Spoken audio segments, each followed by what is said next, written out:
We're going to get started in just a minute. Thank you for coming.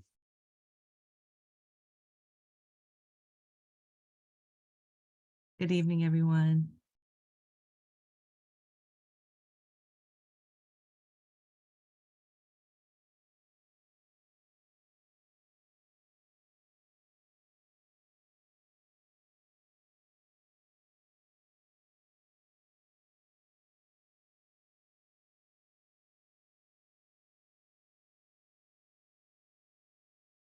All right. Well, good evening, everyone. My name is Dr. Alice Lee. I'm the Director of Secondary Education here for the Palos Verdes Peninsula Unified School District.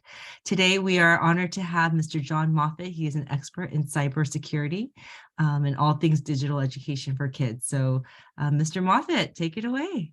Thank you very much. I'm excited to be here, and I'm going to be with the students. I was with RIS today. I'll be with MIS tomorrow and PVIS on Thursday. And the goal of my presentation is always to get parents and kids talking. So I had a wonderful time talking to the kids at our Ridgecrest today, and I look forward to the presentations the next couple of days. This is a kickoff for parents to help get you caught up with what they're doing. So part of what I do to help kids get engaged and understand what's going on is I look up the students at the schools I'm presenting at to see what their digital life and what they're doing and what are they up to. So I'll look on TikTok and different places. I'm not going on anybody's private page. I just want to see in general, what are they putting out there publicly? And I'm going to show you some of the stuff I found. And when I showed the students today, that kind of blew some of their minds like, wait, other people could see that? Because one of the questions I've been asking post-pandemic, who here that has a cell phone has never had a parent go through it because that's your private business? And the percentages are going up. It used to be very low, and now it's starting to go up. At the school I was at today, different grade levels were a little bit different, but it averaged 15 to 20%. A parent had never gone through. And based on what I found when I looked them up, I could tell which kids are the digital latchkeys and which ones aren't, which ones have someone involved and which one doesn't. When it comes to your child in middle school, we want to be involved. You need to be involved in everything they're doing. But the challenge is the second you put a device in their hand of any sort, they know more about it than you do. Well, how do you bridge the gap between what they know and what you know and get everybody on the same page without demonizing the technology or the child? Because technology is not going anywhere. I encourage every family to have a contract. Now, I know a lot of times when you bring this up around a child or even as parents, like, oh, great, more work. The contract's there to get everybody on the same page, because a lot of times when I talk to kids and I do in-home consults, the kids like, what did I do wrong? This is stupid. And I'm like, look, a contract's designed to protect both parties. If your parents ever told you to turn devices off for no reason, well, yeah, okay, this would protect you. But the most important part of the contract is to get the parents on the same page. That's the biggest challenge. And so I will provide you a Word document with some tips and tricks and an actual generic contract you could use to fit each child's needs. This is just a few of the many that are on there. Obviously, keeping the devices out of the bedroom, studies show that's an excellent thing. And a lot of times the pushback is it's my alarm clock, it's how I fall asleep. And you really have to look at this tool and how they're using it. Are they able to remove distractions? Are they actually using the features that help remove that? Is that even possible? Or you just need to go to an old school alarm clock? That's what I do in my house. And yes, it took a while through different Amazon shops to find that what would actually wake them up, but you can do it. And then, of course, when it comes to middle school, the subject of pornography and inappropriate content has to be talked about. One of the number one questions kids at the school I was at today asked me after the presentation was about incognito and private browsing.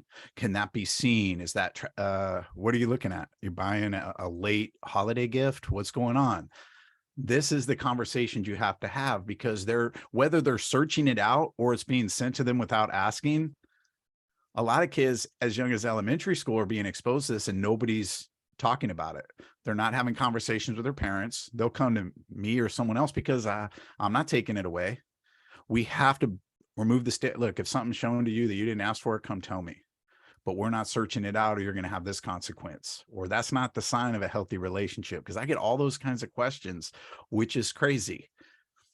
It's something that we need to address. If you're going to put the device in your hand, you got to have these tough conversations. Now, somebody always asks me, where's the best place to have this uncomfortable conversation? Not at Olive Garden. I know you hear your family, but you don't want to make direct. Now, best place is in a car. All uncomfortable conversations, because you're a trapped audience. Nobody's jumping out doing a battle roll. We need to have conversations, and never start the conversation with, what's the craziest thing you Googled, you freak? It's not going to end well. Better. What's the craziest thing your friends have talked about or Googled or shown you that you want to know if it's true or real? I've had to do this in my own house. Yes, it's sort of awkward at first, but once they see you're not taking anything away, you're not demonizing or stigmatizing them, they will start opening up. They want to understand this big bad world around us and they need us there. But it is hard when it comes to this digital world. And then, of course, every app that's on their device, you should know what it is. And more importantly, how they're using it. Because every app I'll talk about today, there's different ways to use the same app. Some are safer than others, but you need to know how your child's using them and what apps are currently on them and what the responsibilities within those apps are. And then, of course, the age requirement. With sixth graders, what blew their mind was, hey, who here has this app? Who has that app? The TikTok, social media, all that. And I go, well, you're supposed to be at least 13 to have it, which means you lied about your age. So the question is, what age did you say? Because that impacts the data they can collect, what you can be shown, and etc. So if they said over 18, as a parent, I would tell you to reset, delete it, start over. And we'll talk about all that and how you can do that later. You want it as close to their actual age as possible if you're even going to allow it under the age. And then people ask me all the time, why did they say 13 for all these social networks? Why is it 13? The law is called COPPA, which deals with children's privacy online. If you're under the age of 13, you have to prove an adult is monitoring it through email or credit card. That's what they say. Over the age of 13, that is not a requirement. And the rules are a little bit different. So it's not designed to protect the child. It's designed to protect the app. And then, of course, a parent or guardian will meet all your followers and digital friends, of course, all their contacts in iMessage or anywhere else. But you can loosen the reins as they get older, but you don't start in middle school. Keep an eye on who they're involved with, who they're interacting with on PlayStation, Xbox, or anywhere else, who their actual friends are. I'm not talking about who they're randomly playing, who they're actually friends with. And then, of course, last but not least, monitoring tools. We'll talk about this later, but you have to talk about the fact that any monitoring tool you put on a device, they're one Google search from getting around. So have that conversation where, look, I know it's possible for this to happen, but it's not happening here. Then, of course, we all have two lives. We have a real life and a digital life. And the digital life is affecting all of us in many different kinds of ways. Up until forever, it's always been, and I've been doing this since MySpace, the big thing was be careful what you post. You're not going to get a job. You're not getting to college. And then a whole group of millennials went in the workforce. I'm like, not really. And they were sort of like, that didn't happen. And I would always tell them, look, you might get away with it for a while, but with 100% accuracy, something you post can affect an interpersonal relationship. And that could be even more damaging. Now, considering I could say something on this mic that half of you will be offended by, half of you will be like, think I'm a hero. That's the environment in. So we're as a society and a viewer looking to find something that's going to offend me right now. What are you going to say that's going to offend me so that I could look into your digital life, into your digital past and dig something up that's going to negate anything you're saying true or not. So up until recently, it wasn't necessarily super easy. Now, I spent 3 or 4 minutes looking up each school, and I found stuff that if I were to show a parent, the child probably wouldn't have a phone. And I told the kids, look, this is your warning. I'm just letting you know that there was some stuff I saw. This is what you might want to do instead. Here's what you want to look out for. Because, look, parents, we shouldn't be the last to find out. And then, of course, there's the idea of all this data that we're putting out there. How's it being collected and sorted?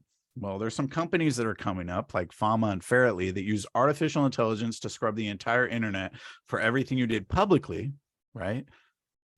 Not your private page, not your iMessages, nothing like that. So a lot of people go, oh, well, I don't have nothing to worry about because my stuff's set to private. But anything you like that was public, anything you follow that's public, any comments that are public, all that's collected to create a profile of who you are politically, every sort of thing to identify who you are.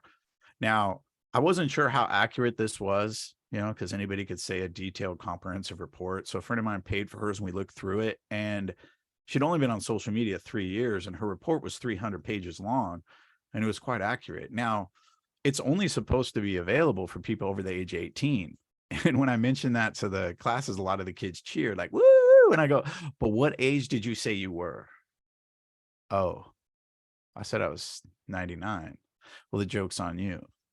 See, social media doesn't care if you lie. You're just another user. So what are you going to do? And how does this data impact us? Now, California has one of the strictest privacy laws in the world, one of them. We have the right to see all the information a company has on us and who they've shared it with, who they've sold it to. We have the power to decide if it's shared or deleted. we've noticed this because when you go to certain websites, it'll have a box will pop up and go, do you want to allow this cookies? You want to allow tracking? That's because they have to here. But what a lot of people don't look, the only social media's business model is simply the longer you stare at it, the more money they make, right? And then of course the data being shared as well. These are the top 10 data brokers in the world. They generate more income worldwide than the oil industry, my last check. Now, with that being said, well, what do you do about it? We're in sort of this ecosystem that we would need to break out of this business model. So there's companies, VPN companies that will hide your IP address and make you anonymous. But what always makes me laugh, a question I get for a lot from middle and high school students, I have a virtual private network that's free, to go on the web for privacy concerns. Does it really protect me from other people seeing what I'm doing?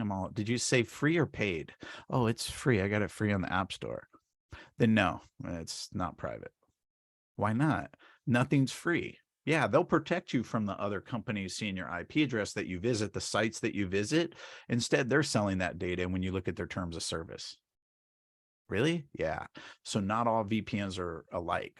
Is a VPN a bad idea? No, if it's used correctly for the proper reasons, but if it's used to do inappropriate stuff for kids looking at porn, whatever else, maybe not.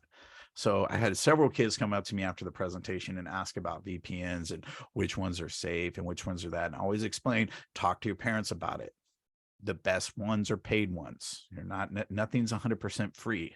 So you have to work with your family and your parents to figure that out. Then, of course, when it comes to our digital life, there's been, since before and post pandemic, a tremendous impact on our mental health, including teenagers, right? And social media, even before the pandemic, has known its impact on teens' social and emotional well-being for a while. In fact, there was a whistleblower that came out last year, part of Facebook that owns Instagram, with documents from a meeting that happened in 2015, so a while ago. And I looked everywhere for the actual documents because, anytime you look or hear about something like this on the news and you go to Google it, you find like 200 articles of people's opinions of whatever the document was, but it didn't actually show the documents. And then I found one of them. This was one of the documents. Teens were unsatisfied with their lives and more likely to see content related to mental health on Instagram. So if they've seen talk about self-harm, talk about depression, talk about this, you're going to be shown more of that. TikTok works much in the same way. They're trying, and TikTok just released their algorithm to the United States this week. So we're going to see and break that down and find out what's going on, because it's extremely powerful, probably even more powerful than, definitely more powerful than Instagram. So with that being said, with teens moving from Instagram to TikTok, their social and mental health hasn't gotten better. In fact, when it was on Instagram, I would see content like this before the pandemic where a kid would be posting something. And I remember when I found this, I went to the school and I showed it to them. And I showed the administrator, I just want to bring this to your attention. Obviously, I didn't black it out for her. And I said, hey, I think this is one of your students. She said, yeah, that is. And she became really upset. And I go, what has you so angry? And she says, why does it have 28 likes? And I said, whoa. She goes, that's it. What's wrong with these children? And I said, well, look, I don't think the likes mean the same thing to everybody. I think you should bring them into your office one by one and ask them, but not in a, what do you like this? None of that. Just what's going on here? And sure enough, she did. And I had her reach out to me after, and she said, yeah, John, it was a percentage of them said, I just liked it to because I like everything. Some kids said, I liked it because I wanted to show them love. Others said I liked it because I thought they were joking, but not one of them told an adult. And so I've been starting to do surveys of students, and I start with high school students. And this is a recent one I did where I surveyed high school students, freshmen and sophomores, and asked them, has anyone they've known shared any talk of self-harm with them? And 1 in 4 had experienced that. Okay. And then after that, the follow-up question was, when self-harm was shared with me, I did the following. I ignored it because I thought they were joking, which was the smallest group. The second largest after it never happened was I helped them by giving them positive encouragement and support. And that sounds great on the surface, But look, there's a reason why all these kids are anxious. Your kid doesn't even have to be the one considering self-harm. They could have someone they really like at school and care about that's talking about it, and that's affecting their emotional well-being. So we have to talk about it on every level as a parent about what is our plan when it comes to anybody talking about this. If 1 in 4 people are having it happen, and this is just one school, what's happening? We need to talk about it. Okay, in our house, what is the plan if it's somebody we're close to? How do we talk to the family about it? What if it's somebody we're not that close to? Well, maybe we go to the counselor, maybe you do this. Having a plan of action so it takes a lot of that anxiety and stress and not have them try to be Dr. Phil. They're not. That's not how it works. Then, of course, social media and body image. Obviously, you could make an image or picture make you look beautiful. You can make a video make you look skinnier with AI. You can do so many different things. And what I've noticed post-pandemic is there's less kids posting and sharing than consuming others, especially on TikTok. When I look at a particular middle school, it's more about consuming others people's content. So a lot of times our parents go to their kids and their kids roll their eyes. We're like, Mom, I'm not even posting or sharing anything. It's not, and I'm not doing that. And it's like, well, whether you're posting or sharing it or not, it's still impacting your emotional well-being. Because either you're creating the content and putting yourself as a digital cover model, creating a whole bunch of anxiety, maybe seen or unseen, or you're consuming other people's content and their idea of what beauty is, creating a standard you may be too anxious to achieve. This was another one of the slides that went viral back about 1.5 years ago. And the first headline went viral around every morning news show talked about it. We make body image issues worse for 1 in 3 teens girls. This is Instagram. And everything that went viral all over the place, right? But they only talked about girls. But if you look at the whole slide, they also had the surveys of boys as well. And in the top 4 for both groups was social comparison.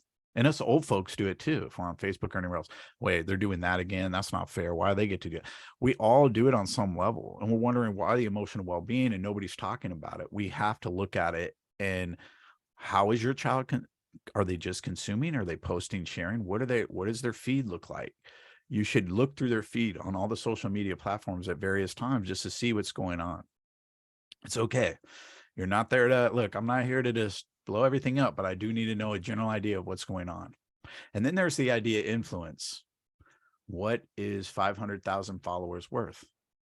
Like, really, what is it worth? Well, you could buy them and find out. These are companies that allow you to buy likes, buy followers. And this one's just a throwaway one. I wouldn't use this one. I've reached out and did research with quite a few of them, and they were all pretty braggadocious. Like, no, for real. Like, I know it's against their terms of service, but they don't really care because content is content, real or not. More eyeballs on it, whether it's real or not, doesn't matter. They'll brag about using social media bots. And social media bots are getting smarter and smarter. When this first came out and I was first starting to research and they would show me their bot accounts, I would laugh. I'm like, that's obviously fake, man. It says like, you got a weird picture and then it says like, you pretty, I like. Now with using artificial intelligence and other things, it's looking seamless and it's very hard to tell the difference. You'll see sites purge them from celebrities here and there, but it's really against their business model to do that. Just leave it if nobody's complaining. And then speaking of AI, the thing that's blowing up right now is Chat GTP. And there's going to be a new version that's even more powerful coming called Chat GTP 4. Many of you may be already familiar with it, but those of you that are not, it's an AI bot that you could put any question or anything into and it will answer it. You could even I put in here, write an original story, a creative story about the time John saved the world. And it wrote me a story, completely original, about the time John saved the world. Now, if you look through them, they're very generic and to the point. They're still going to get you a B-, B+. They're not terrible, but there's little gaps and holes in it. And what I explain to kids is, look, if you're relying on this to be your brain, it will replace you. If you're using it as a jumping point, because from now on, AI, this is going to be the minimum expected by teachers. Now you're going to have to take it up a notch. That's where we're headed. So don't look at it as like, oh, this is their way of cheating. This is, hey, this is your starting point, but we're going to go up from there. You're going to have to improve on it on some level. And I think if we start as a society, this isn't evil. I think this technology is amazing. It's going to open new doors. It's going to do a lot of cool things. It could help people fix their code. It could do a million different things. But if a person is just relying on it to think for them, that's where it'll hurt them. So as a parent, that's how you want to frame it. Like, look, man, this isn't terrible and evil, but if you let it think for you, it will replace you. The only job that's not replacing is a plumber, an electrician, anyone that's working with their hands. They're not going to get replaced by AI anytime soon. Maybe eventually, but not anytime soon. This is going to be the creative side, the people not pushing it. And speaking of creative, there's DALL-E, which is an artificial intelligence algorithm that will create original work of art with the description you put in. Maybe you put in a dragon eating a taco at the beach. It'll create original work of art with your description. Super cool. But can a fashion designer use it? Yes. Can a landscape art? Anyone can use this technology, and it's really cool. So again, talking to your kids, look, this one, fun, is great. But what is this doing moving forward? How are we going to adapt to it? Technology is constantly going to change, but are we going to adapt to it? I tell my son all the time, the job I had in high school no longer exists. 2 of them, paper route, and I worked at a recording studio making audio tapes. And he said, what's that? I go, exactly. The job I have now did not exist. I tell him, you have to be adaptable. You have to move forward. You can't stay stagnant when it comes to this stuff. Then, of course, when it came to video games, this was my childhood playing my favorite video game. Man, it was magical, man. My daddy had it easy, man. Whoo-wee. He knew what game I was playing because it was on the only TV in the house. He knew who I was playing with because they were on the floor next to me. Now, when our kids play, they play the whole world. Is this the worst thing in the world? No, there's been recent studies that showed violent video games do not lead directly to violent behavior. They don't. So the question becomes, how is your kid using video games? Are they isolating themselves with them where they're not interacting with anyone and they're very closed off? Are they interacting with people they know from the real world and having healthy connections? That's the best bet. And one thing the pandemic has taught us is, yes, screen time's great, but what are you doing with the screen time I'm giving you? How are you balancing it out? I always tell my son, look, man, when it comes to online video games during a pandemic, I don't have a screen time limit as long as you're talking to people you know from the real world and having conversations and know that it's being recorded. Other than that, have fun, interact, get that connection you can't get right now. How you're using the tool is what matters. And then what are you sharing when you're using the tool? So kids have been taught from a young age, don't give your name, your age, your location. They've been preached that for a long time. Well, now if people want to gain that information, they don't necessarily ask.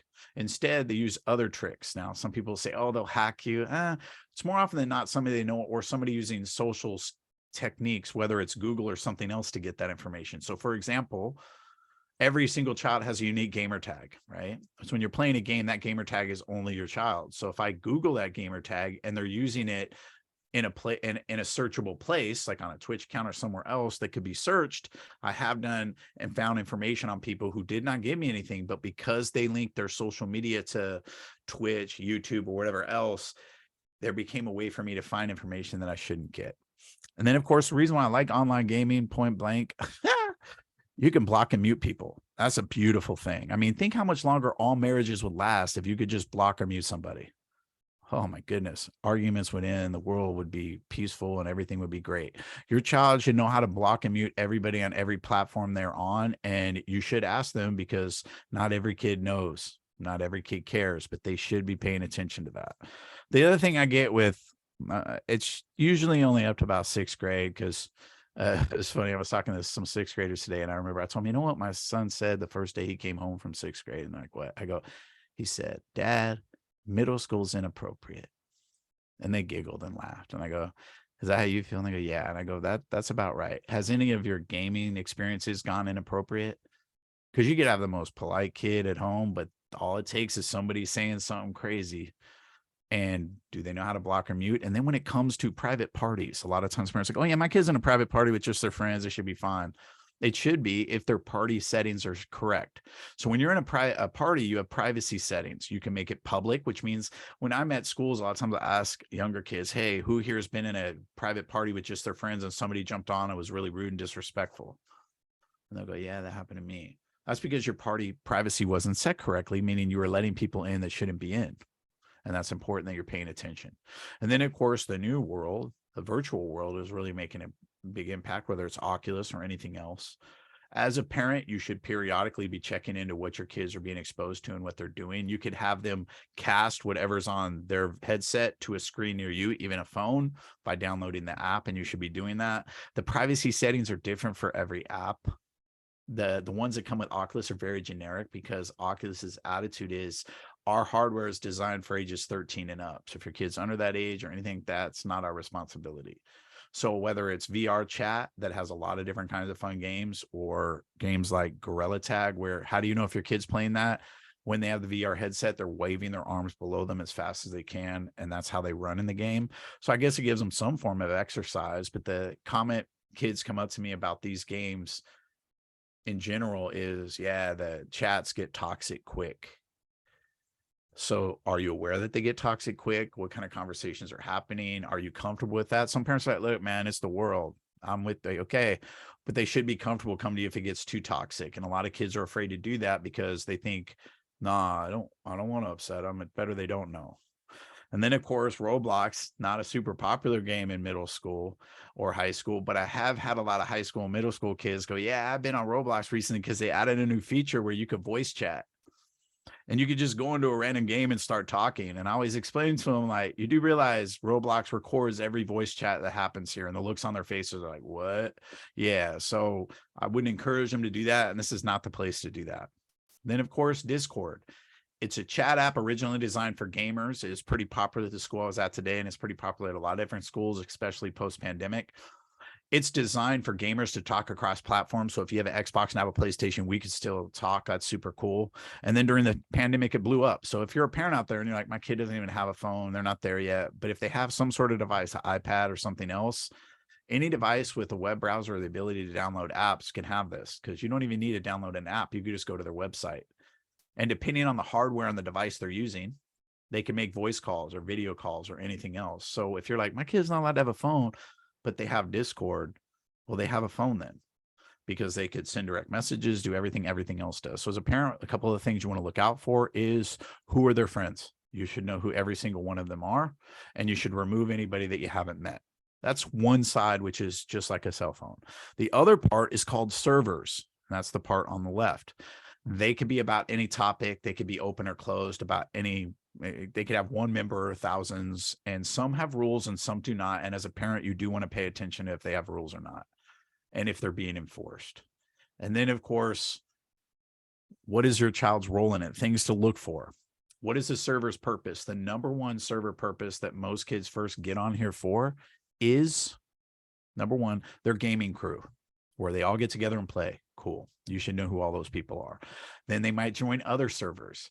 Now, this is the site that a lot of kids will come up. This is the website or the app that a lot of kids will come up to me and say they were first exposed to pornography and didn't ask for it, or somebody sent it to them, or they went to a server that they thought was one thing and it was something else, or somebody posted something inappropriate. And most of them aren't telling their parents. You want to make sure they involve you in that. I had to deal with this myself in my own home. I say, hey, son, you can have it, but prove you're mature enough that if somebody posts something inappropriate, you'll come let me know. I'm not going to blame you or the technology for things you bring me. So let's look. So at one point he goes, hey, there's somebody posting something, Dad. So I went in there and looked, and it had already been deleted from the server when I got there, and the person banned. So I reached out to the server moderator. That's the person that sets the rules for the server to decide what can be there and what can't. And I go, hey, man, how do you possibly keep up with this? And he goes, yeah. I'm in high school. It could be difficult. I say, you're in high school? How do you possibly get decent grades and manage this at the same time and be up on it? He goes, no, I got 7 people working with me.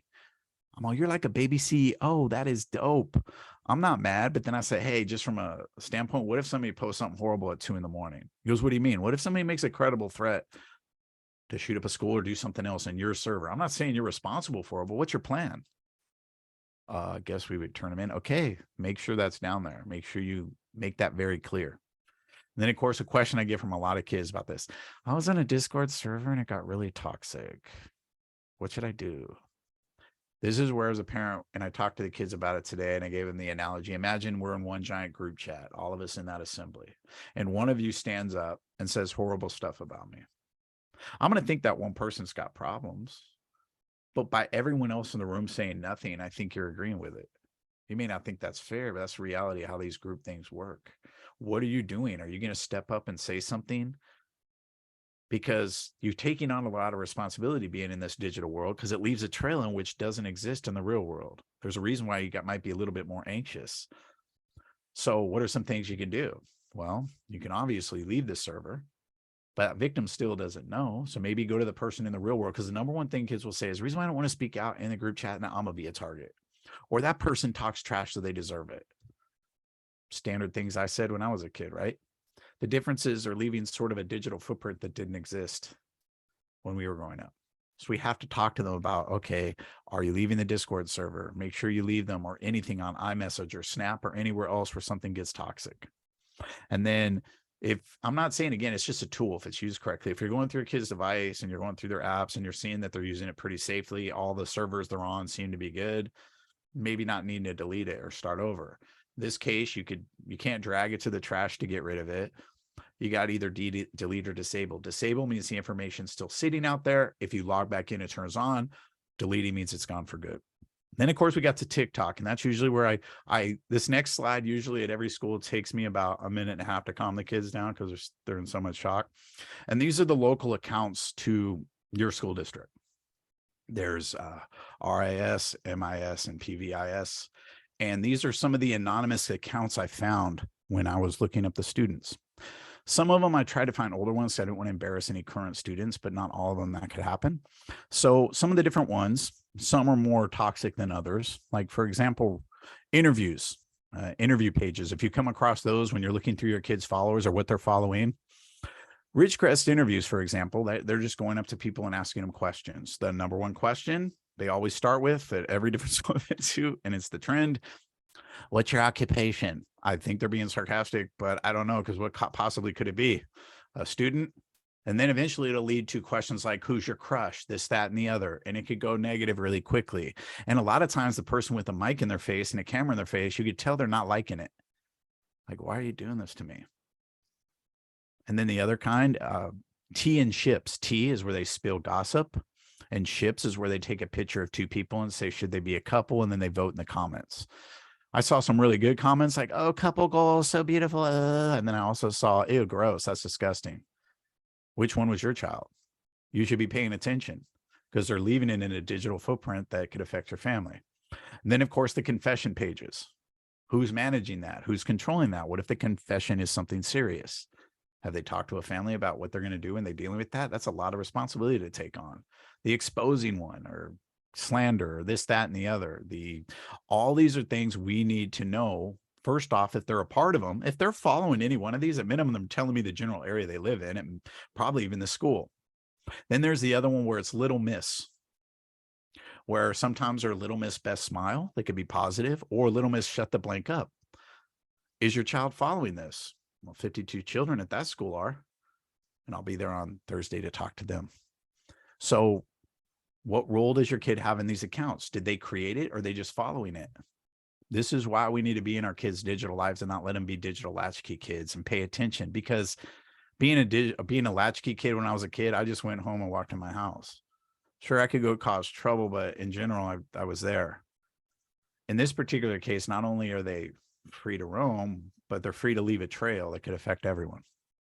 Then I always see the ones where they talk about teachers, because what middle school didn't talk trash about their teachers? I know I did when I was a kid.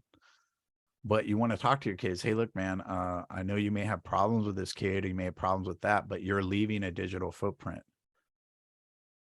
Teachers are humans. And if you are, I didn't see him at these schools, thank goodness, but if a student is slandering a teacher, accusing them of a crime like pedophilia or something like that, there have been schools, teachers at schools in different areas of the country that have sued families for slander. That's where we're headed, because you have freedom of speech, but it only goes to a point. And if your kid's following one of these, at minimum, it tells me what school they go to. At maximum, if it's a trolling one, it tells me a little bit more. Then, of course, TikTok Live, what age did your kids say they were when they created the account? Because over the age of 18, you have the ability to live stream and even solicit money if you have it connected to some sort of account. No kids should be doing that. I don't see a ton, but you should be knowing if they have that ability. That means they're definitely put in their profile that they're over the age of 18. And then of course, monitoring, there's no perfect monitoring tool. TikTok claims that you could use family pairing, but you have to create an account so they get an extra user. I don't know about that. And then you have the ability, once you pair your device, your app to theirs, or your account to theirs, you can control who could send them direct messages. You could set screen time limits. You could turn on restricted mode. Again, it's not perfect. If you're out there and you have a younger kid and you're actually going to allow them to have this, oh, maybe you should do this, but it's not the most effective way. And then of course, privacy. I saw a young lady come up to me after a presentation and go, "Did you find me?" And I was like, "I might have. Is your account public?" And she's like, "Yeah." And I did recognize. I'm like, "Yeah, I did see your account." And she was like, "What?" I'm like, "Yeah.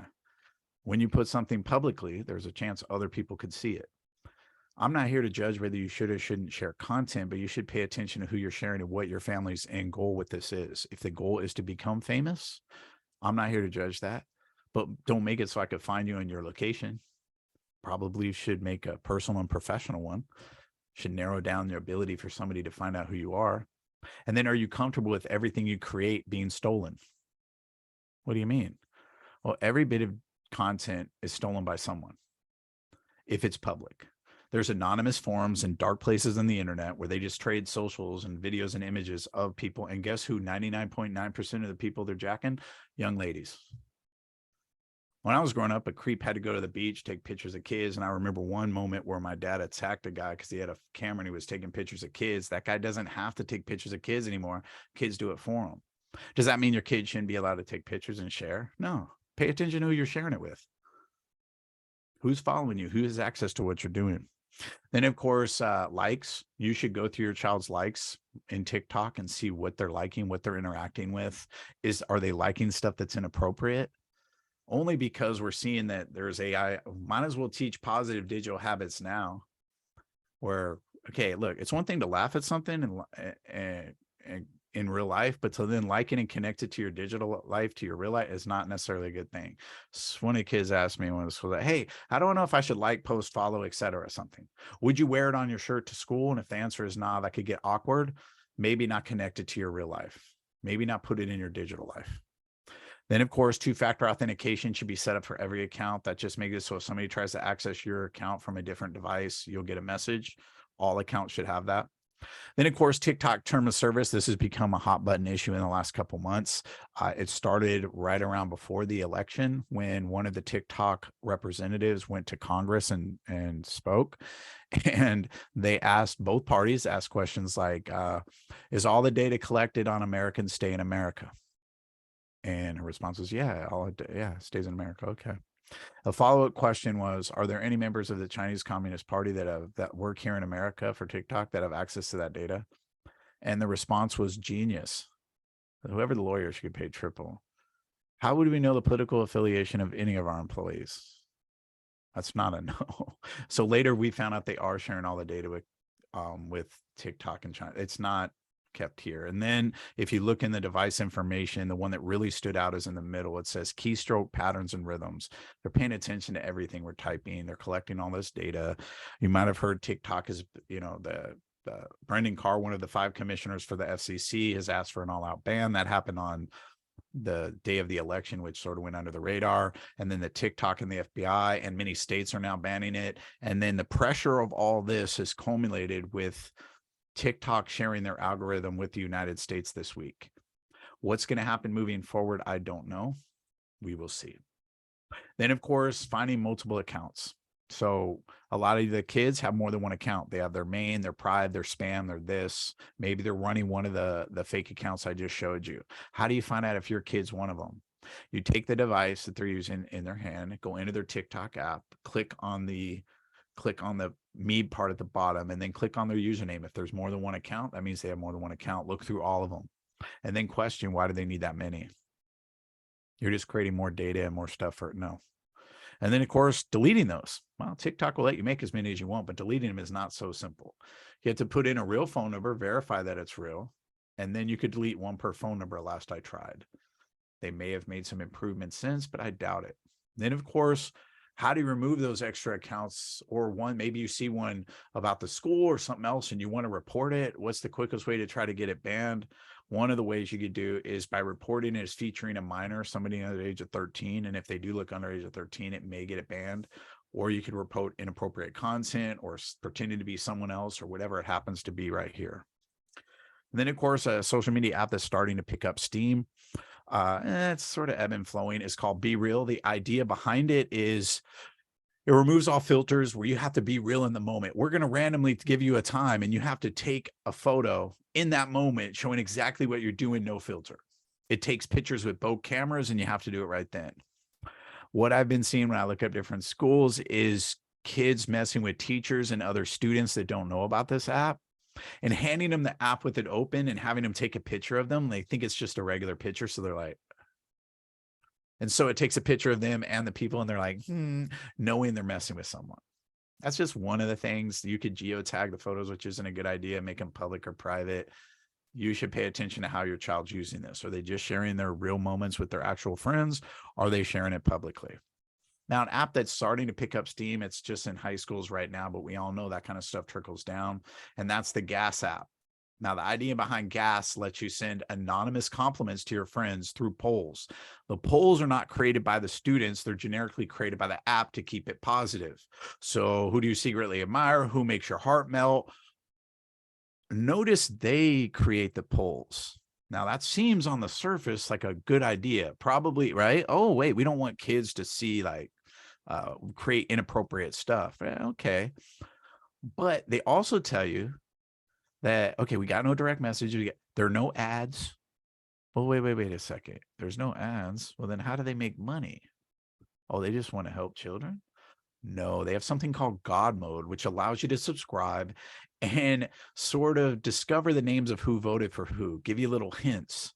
So it plays on all our insecurities, which almost is just as bad as somebody stealing your data or doing something else.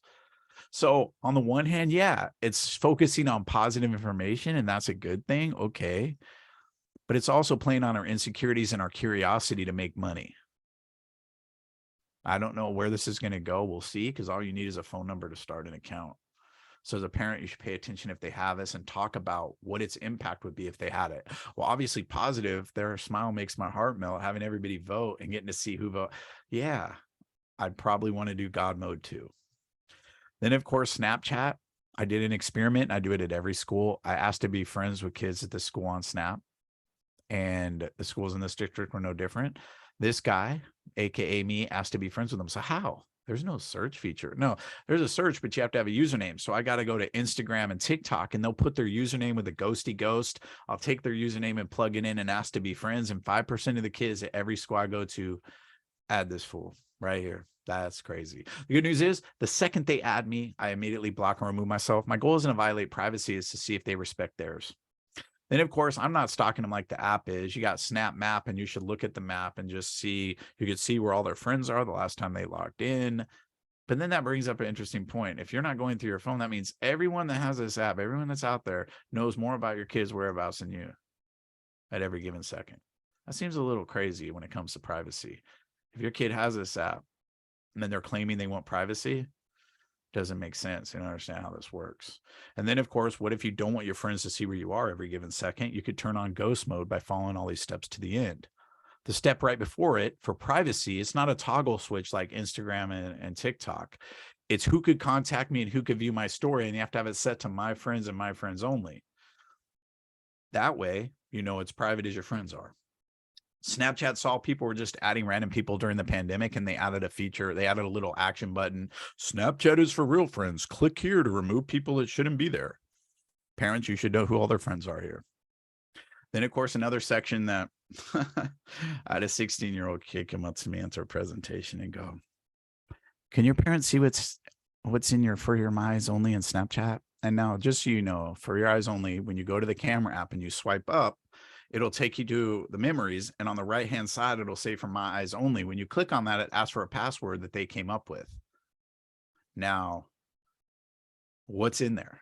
So this one girl came up to me and said, hypothetically, is there a way your parents could get into your For Your My Eyes Only section without the password? And I said, nah, but they could get in. And she's like, how? And I go, take your phone. She goes, and I go, and not give it back to you, give her the password. And her eyes got really big. Like, how long is she willing to go without her phone? And I said, the better question is what's in there? And I'm not here to judge. Now, as a parent and as an adult brain, I'm thinking they must be up to some nasty stuff in there. But it could just be conversations they had with a boyfriend or some girlfriend or whoever it is that they don't want you to see. Similar to the notes I wrote to girlfriends when I was in high school or wherever. So I always explain to kids this isn't the safest place to put it. Just saying. Then, of course, deleting Snapchat. You can't drag again the app to the trash. And I have a lot of kids go, I deleted this app from my phone and it won't go away. And I go, what do you mean? Well, I deleted it. And then I go look at it 2 weeks later and it's still there. And I go, well, that's because they tell you it deactivates for 30 days. If you log in during those 30 days, it turns back on. You have to literally set it and forget it. And I'm not here to say they shouldn't have or should have it, but what age did they say they were when they created it? If they said they were over 18, I would reset it and start over. Use the tool the way it's supposed to be used. There's no reason to use it the way they shouldn't. And then, of course, what username did they use? Snapchat lets you change your username once a year, last I checked. And Instagram lets you change it as much as possible. But I'm going to be honest, kids are leaving Instagram quick because it's starting to get the name of Instagramma, because grandma's on it now. So grandma, if you want to destroy TikTok, just jump on there. Everybody, AARP, do their thing. Then, of course, there's Instagram Live, but a lot of kids don't use this for anything too crazy because they tell you that, hey, screenshots can be taken and it can be recorded, where Snap will warn you and tell you. This app will not. Then, of course, likes. Whether it's Instagram, whether it's TikTok or anything else, what your child likes affects the reputation, just like it affects ours. These two young ladies that like this got in trouble at school for liking a post, which to me sounds crazy when you hear it. Like, what? Like that?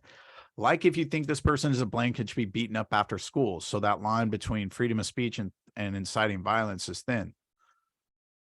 So paying attention to what you like is vitally important. And if your kid is still on Instagram, this is a way in which to see everything they like since they got the account, to see how they're actually interacting. It's similar to TikToks as well.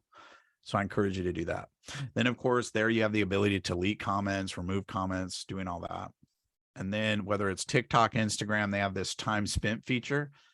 Well, with the business model being keeping you on the app as long as possible, it dictates more money. They're sort of against showing you how much time and trying to keep you off of it. It kind of like if a drug dealer, as they gave somebody drugs, gave him a card to rehab and had Dr. Drew with them and say, hey, not really going to the business model. So I don't know necessarily if this is going to work. The one thing these features are good for is for family time. Open up screen time with Apple or Google Digital Wellbeing. And as a family, look at who has the most screen time.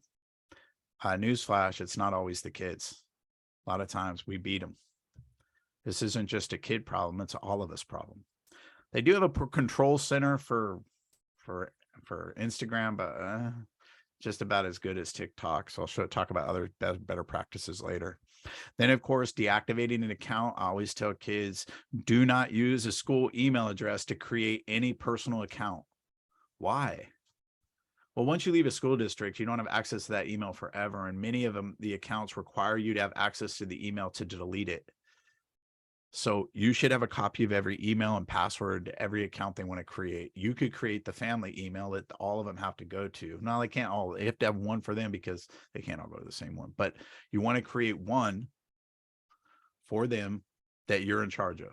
You have the password at all times so that you could get access to it. Then, of course, questions you're going to ask about social media. You're not going to just say, do you have it? You want to know how they're using it. Who are they following? Who's following them? What are they sharing? Are they sharing anything or just consuming others people's content? What's in their feed? What are they liking? Are they public or private? What are they posting? And then are they the moderator? And what kind of additional responsibilities within it do they have? Do they have any? What are the rules they're setting up for whatever it is they're doing? Then, of course, what do they know about the app or game? You're never going to start it with, why do you need it? Because that's a no good answer they could give you. I ask, what are you going to use it for? Is it a video game, a social network, or a way to do math or something? How does it work? I do this for a living and I do this with my son. He's in high school and he rolls his eyes at me hard. Just like y'all gonna feel. I do this. And at first I was like, whoa, what are you up to? What's going on? Why are you so mad? Why are you so upset? It's because a lot of times they don't know the answer to all the questions, and it's sort of a defense mechanism. They're like afraid that you're going to know they don't know and it's going to get worse. Break that down and go, look, you're not in trouble. We just need to understand this together. I can't tell you how many YouTube videos where some kid shows me and my son how something works. I just want to understand how it works. And then after I understand, I want to know how they're going to use it. Then last but not least, monitoring. Yes, you need to monitor it. Go through the devices and get to know the apps before they download them. And if they already have, catch up now. Don't wait till high school. Do it now. You must have all passwords to every account. And as you're going through the device with them, as they get older, they could get sneakier. There's ways to hide different stuff and different apps. And this is where it gets interesting. There's like 200 of them. There's hidden apps like App Locker, Hide It, and Secret Calculator, where it looks like a calculator, functions like a calculator, but when you hit the numbers and symbols in a certain order, it unlocks a secret folder with all the stuff you weren't supposed to see. So if your kid has nothing we're talking about today, but they're really secretive and knowing on the device, this is a red flag. So how would you know if your kid has this? Well, if they got 3 calculators and a C in math, that's a start. Or you open up an app and it has banner ads in it. That could be a red flag, depending on what it is. Then sometimes you have to do a reverse search on the name of it. And then there's the other type where they're not hidden at all. You just click on an app in your child's device and it asks for a separate password. That's a red flag. Well, I'll just tell them to put the password in. Well, that could be a decoy password and take you to the part where they're volunteering at the soup kitchen and not what they're actually doing. So you want to make sure if it asks for a password, that's an immediate red flag. Oh, look, something's going on here. Want to know what's going on. You're not getting your phone back till I know. My favorite one, this kid had, I was helping a family out. This kid had free checkers. And you may think, what's big? Free checkers? Come on now. What kid's playing checkers for free online? Clicked on it, asked for a password. These are all things we want to make sure we understand. Then, of course, a lot of parents will go, I have Apple Family Share. My kid is under my Apple ID, under my iCloud account. So anytime they want to download an app, I get a message. Okay, every time they want, that's good. As they get older, the COPPA law changes their ability to do stuff depending on the settings. So you want to make sure you keep up on that because it can change over time. It's good for under 13, but it's not perfect. So you can't strictly rely on this, especially if for a long time you never get a request for anything. That's a red flag. Then, of course, whether it's Apple or Android, these are rated high for Apple. And again, if you have one you're already using, great, whether it's Family Safe, Bark, or Quisidio, ScreenTimer, RPact. The number one complaint I get from parents that use these regularly is how daunting it is to keep up with everything they're doing. I'll hear, my kid sends 10,000 messages a month. How am I possibly supposed to keep up? Some will try to find keywords, but it's like playing cat and mouse. I go crazy. I hear you. And we'll talk about best practices for that later. But then the other hand of people I hear, they go, these don't work for me. I have a serious situation. I've only seen this a couple times where it dealt with a kid recovering from drugs and alcohol, or a kid who had a history of self-harm and depression and other such things.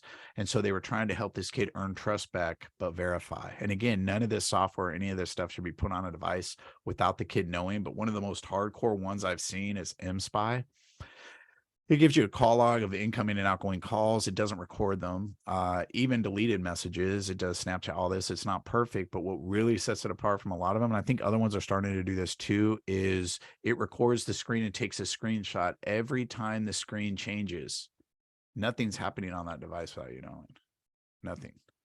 So you're going to get a good idea of exactly what's going on. This one's the hardcore one. And again, I only recommend this in extreme situations for short periods of time. But that's something you could do to monitor what's going on in the cell. As far as any Wi-Fi enabled devices that do not have a cell connection, the most inexpensive and easiest way to monitor is Circle by Disney. You just plug it into the wall and it becomes a go-between between all the Wi-Fi devices in your house and the internet. You download their app and you create a profile for each kid. You can pause the internet on one, not the other. Now, are there ways around everything? Yes. They're one Google search from trying to get around it. My favorite kid said, well, I would just unplug this little box. And I go, yeah, they did think of that. I get a message saying I've been unplugged. Oh, then of course we need to have conversations. Yes, they could get around anything we're talking about today. That's why you have to have conversations up front about it. And last but not least, what do I do next? We went through a massive amount of information in a short time. I'm glad this is recorded and going to be shared with you. I will provide you with a digital copy of this in PDF as well as a copy of the contract. I put my email in the chat and I'll have it at the end of this presentation. But first thing we want to do is get to know the apps on your children's devices, get caught up with where they're at as quickly as you can. And once you get caught up, it gets a lot easier, believe it or not, because you're going to be like, oh, this app is like that app. Oh, okay. Okay. How are you doing it? What's your role in it? Get the devices out of the bedroom. Somebody asked me, when can their device start going in the room? When they have enough responsibility that requires them to have it. Like, for example, they got a job in high school, they got this going on, extracurriculars to this level. Other than that, no. Starting sophomore, junior, senior, maybe, but definitely not middle school. Like, a lot of drama happens. Like they always say, nothing good happens after 2 a.m. Nothing good happens in the digital world either late at night. So getting the devices out of the bedroom and get them old school alarm clock, good start. Get to know the followers and friends on social media and video games in real life. Set up a contract. And again, the goal is more to get the parents on the same page than the kids. Do not demonize the child or the technology for things they bring you. This could be very difficult in this digital world. We don't want our kids to lose innocence, but we also want to make sure they could come to us when something makes them uncomfortable. Decide how you're going to monitor. Best practice for monitoring for me that I've seen by far, 100%, balls. It's the 5-second rule. I guarantee you'll love it. Use it all the time. The device is in my hand in 5, 4, 3, 2, 1. Let's go through it together just at random times. You're going to go through Snap. You're going to go through TikTok. You're going to go through all of them just at random times. iMessage, you're going to look through everything just randomly.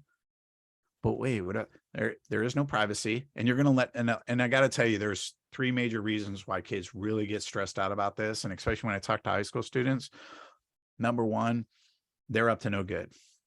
But it's not the most common one. Second, they're friends. They don't want you to see what their friends are doing. They don't want to add that extra drama. Vaping, do whatever they're doing. 3, they're in a relationship that you don't know about. They haven't come out, whatever it happens to be, there's some other situation that they're concerned about. So let them know in advance, look, I'm not trying to pry that far, but I do need to hold you accountable for everything you do in the digital world. So with that, last but not least, allow awkward moments to happen. What I mean by that is I had a young lady ask me a question at the end of the 6th grade presentation. And she said, what is the right age to get your kid a cell phone? I was like, what age do you think? That's what I always start with. Well, what age do you think? And in most times, kids will say the age they are. I think she said actually older than she was. I was like, wow, that's awesome. Because usually it's whatever age you are until you get to high school students. And you get to juniors and seniors and college students that are the OGs in this space. They're the ones, the digital guinea pigs. Like, we're the digital guinea pigs raising kids. They're the digital guinea pigs coming up. And when I ask them, they say not middle school. They say high school. When I look back, it was a bunch of drama for no reason or time wasted. The other thing, I understand that when you send your kid to school without a cell phone, it does create a lot of awkward moments. My son complained about that. He didn't get a phone until high school. Dad, I have awkward moments. I go, yes, you will. My whole middle school experience was awkward. You're going to be all right. But everybody's on their phone. You're going to develop skills to get them off, or you're going to disappear. And I have faith in you. And guess what? He survived middle school just fine. He didn't have all that extra drama. He didn't have to worry about tea pages, gossip pages, this, that, and the other. He didn't have to worry about it. So you have to decide as a family how you want to deal with it, allowing awkward moments. The other thing to realize is, even as parents, we don't have awkward moments either. Anytime we're in a situation where we're alone doing something, we take our phone out, whether it's Thanksgiving and we don't want to start an argument or whatever it is, everybody's on their phone. So they're watching us. The only place, I'll leave you this, the only place where I think is totally awesome to have awkward or to have your phone out, only place is if you happen to get stuck at the DMV. That place is a living hell. So I get it. Fine, have it out. I thank you very much for your time. Thank you very much. We're going to go ahead and stop the recording. And